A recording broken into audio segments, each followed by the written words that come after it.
여러분 반갑습니다. 비트 갱스터입니다. 자, 현재 시간 1월 27일 오후 8시 11분입니다. 비트코인 4,483만원. 아니 FOMC 끝났는데 왜 자꾸 또 떨어지는 거야. 자, 그러면 지금부터 저랑 같이 알아보도록 하겠습니다. 왜 자꾸 떨어지고 있는 건지. 자, 큰 틀에서는 사실 이 FOMC 이게 본문인데 요약본들이 좀 커뮤니티에 많이 돌고 있어서 모르시는 분들은 많이 없으실 것 같습니다. 근데 뭐 금리 동결, 뭐 양적 긴축, 금리 인상 지금 당장 안 한다 이런 얘기를 했는데도 시장은 좀 반대로 움직이고 있습니다. 그 이유가 왜 그러냐면 지금 증시가 이 하락을 보이고 있는 가장 큰 이유는 딱 이 두 가지입니다. 첫째로 금리 인상, 두 번째로 양적 긴축, 불확실성.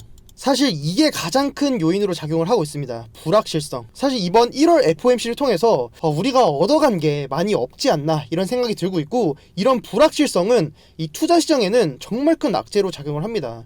지금 이 1월달 FOMC만 해도 얼마나 지금 투자자들이 불안에 떨고 있었는데 또 이렇게 명확한 답변을 안 주고 이 불확실성 속에서 이렇게 될 수도 있고 저렇게 될 수도 있고 인플레이션 안 잡히면 뭐 금리 인상 더 높이 하고 이런 얘기를 하는데 누가 투자를 지금 하겠습니까? 상당히 비둘기보다는 매파적인 그런 스탠스를 좀 이번에 많이 보여주었고, 우선 중점은 인플레이션 well above 2%. 자, 2% 이상의 수치로, 정말 높은 수치로 인플레이션의 결과치가 나오게 되는데, 결국은 이 인플레이션은 무조건 잡아야 될 것이고, 그래서 금리 인상도 해야 되고 양적 긴축도 불가피하게 해야 될 거다. 하지만 날짜는 3월에 올릴 수 있다, 뭐 금리 인상할 여지가 많다, 뭐 이런 식으로만 답변을 주다 보니까 시장에는 오히려 호재보다는 악재로 작용을 하고 있습니다. 명확하게 이번에 밝혀진 사실은 테이퍼링 중에는 금리 인상은 하지 않겠다라는 게 첫 번째였고, 금리 인상을 실시를 했을 때 이 몇 회를 해야 되는지, 여기 보시면 금리 인상을 한 번에 0.5%를 올린다라고 이야기가 나왔는데, 이게 무슨 말이냐면 제가 저번 영상에서도 말씀드렸던 게, 자, 이 점도표를 봤을 때 여기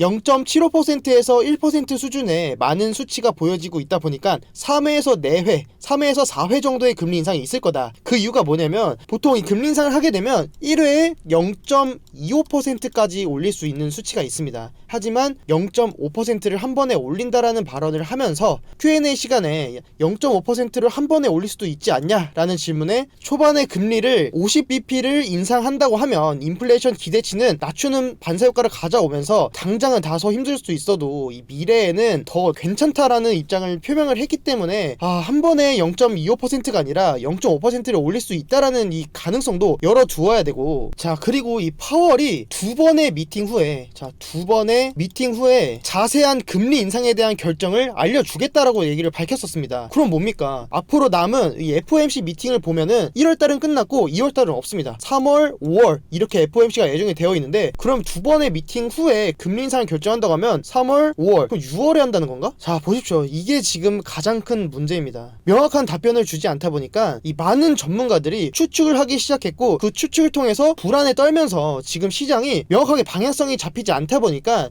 시장이 계속해서 이 자리를 못 잡고 있는 그런 모습입니다. 자, 그럼 정리를 하면은 우리가 지금 현재까지 이 팩트만 보고 봤을 때 알 수 있는 거, 첫 번째, 테이퍼링을 하는 중 지금 금리 인상 하기 직전까지는 0에서 0.25% 결국 금리를 동결시키겠다. 두 번째, 다음 FOMC 회의는 3월이다. 세 번째, 금리 인상은 3월에서 5월 예측. 네 번째, 양적 긴축 가능성 무지 높다. 자, 지금 나왔던 이 내용들을 정확하게 누가 예측을 했겠습니까? 1월달 FOMC에서 이렇게 나올 거다. 금리 동결시키고 FOMC 다음 3월에 하고 그때 금리 인상이랑 양적 긴축에 대해서 얘기를 한다. 양적 긴축 가능성 매우 높다. 이걸 누가 예측했겠습니까? 결국 말하고 싶은 게 뭐냐면, 우리가 나와 있는 이 팩트만 보고 이제부터 별의별 추측이 엄청 많이 남발할 겁니다. 이렇게 될 거다, 저렇게 될 거다, 그런 것들은 듣지 않으셔도 되고, 파월의 입에서 이 연준의 결정에 의해서 나온 것들만 우리가 봐야 되는데, 앞으로는 이 시장이 이 별의별 이런 찌라시, 뭐 양적 긴축 바로 한다, 뭐 이런 기사를 통해서 또 시장에 충격을 주기 시작할 겁니다. 그렇기 때문에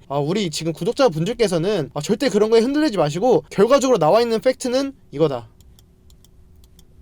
FOMC는 3월이고 이 별도의 3월 이전에 뭐 청문회를 통해서 파월이나 뭐 바이든 대통령에 의해서 인플레이션을 잡기 위한 금리 인상의 어느 정도의 시기나 이런 것들이 언급이 되면은 당연히 우리가 참고를 해봐야겠지만, 그게 아니라 어떠한 전문가, 어떠한 애널리스트, 어떠한 기사를 통해서 나오는 그런 내용들은 우리가 앞으로는 조금 더 신중하게 보고 좀 더 냉정하게 판단을 해야 될 필요가 있다라고 좀 보여지고 있습니다. 자, 그리고 내일이 이 비트코인 옵션 만기 날인데 이 데레빗이라는 사이트에 들어가 보면 이 날짜별로 얼마나 많은 양의 비트코인 옵션이 걸려 있는지를 볼 수 있고, 이 옵션이라고 하는 개념이 조금은 생소할 수도 있는데 정말 간단하게 말씀을 드리면 콜 옵션이랑 풋 옵션이 두 개가 있습니다. 콜 옵션 그리고 풋 옵션. 콜 옵션은 뭐냐면, 자, 예를 들면 55,000달러에다가 내가 이 콜 옵션을 걸어두게 되면은 비트코인 가격이 이 55,000달러보다 더 높은 가격에서 마감을 하게 되면 이 정도의 차익을 내가 수익으로 가져가게 됩니다. 근데 만약에 내가 55,000달러에다 콜 옵션을 걸었는데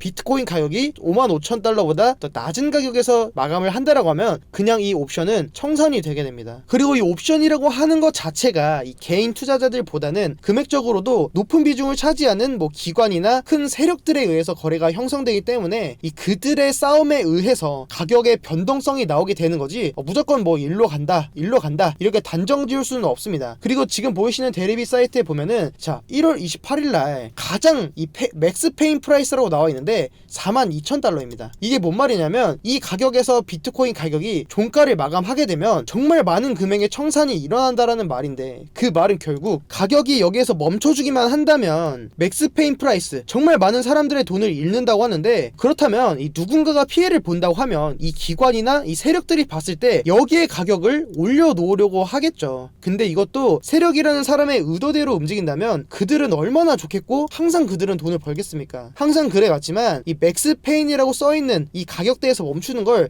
사실 제가 본 적은 없는 것 같고, 그냥 이 참고용으로만 보시는 걸 권장드리고, 제가 결국 하고자 하는 말이 뭐냐면, 옵션 만기일 날에 이 맥스 페인을 기준을 잡고선 이 매매의 관점으로 접근하시면은 안 된다는 걸 좀 말씀을 드리고 싶었습니다. 따라서 우리가 알 수 있는 거는 내일 가격은 무조건 42,000달러가 된다, 이게 아니라 내일은 많은 금액의 옵션 만기가 있다 보니까 이 세력들의 싸움에 의해서 가격 변동폭이 유독 많이 나오는 날이다, 이렇게만 좀 알고 접근을 하시면 될 것 같습니다. 자, 마지막으로 가장 중요한 게 종목인 것 같습니다. 지금 이걸 매수해야 되나 말아야 되나 이 고민 중이신 분들이 많으실 것 같습니다. 근데 제 관점은 똑같습니다. 아직은 여전히 이 하락 추세 안에서 움직이고 있고, 만약 이 안에서 이 작은 움직임을 통해서 알트코인들이 크게 반등을 보여준다라고 하면 뭐 그건 제 능력 밖이라고 생각을 하고 있고, 매매의 기준점을 잡는 것 자체가 저는 더 중요하다라고 생각을 하고 있습니다. 뭐 그러다 보니까 하락 추세, 이 장기적으로 움직이고 있는 세 달간 유지 중인 이 하락 추세를 돌파하지 않고서는 계속해서 비트코인은 약세장에 빠져들 거다라는 관점을 통해서 저는 추가적인 알트 진입은 안 할 것 같고, 그래도 굳이